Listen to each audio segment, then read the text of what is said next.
আগে থেকে কোনো তথ্য ফাঁস করতে চাই না। আমরা সমস্ত পুশিনের অবৈধ পুশিনের চেষ্টাকে আমরা বাধা দেব ইনশাআল্লাহ। পুলিশকে যে আমরা পুরস্কৃত করব এই সমস্ত ঘটনায়, এটা আপনারা বেশি করে প্রচার করবেন। ডিজি লেভেলের মিটিংটা একবার বাংলাদেশে হয় আর একবার ভারতে হয়।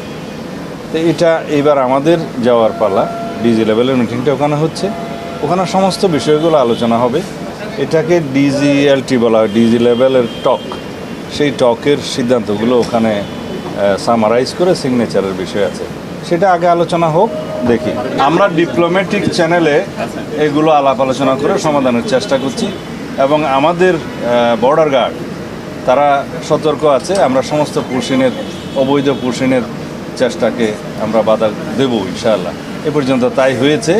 তবে এই বিষয়গুলো ডিপ্লোম্যাটিক চ্যানেলে আলোচনার মাধ্যমে সমাধান করা প্রাথমিকভাবে আমাদের প্রয়োজন।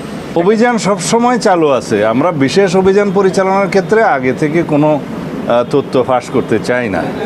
আমরা আইনি সংস্কারগুলো করি আগে, মাদকদ্রব্যের উপরে এবং জুয়ার প্রতিরোধের উপরে আমরা মডার্ন আইন নিয়ে আসবো যুগোপযোগী।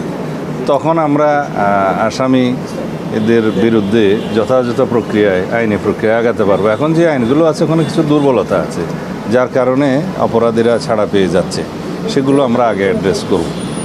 আর পুলিশকে যে আমরা পুরস্কৃত করব এই সমস্ত ঘটনায়, এটা আপনারা বেশি করে প্রচার করুন।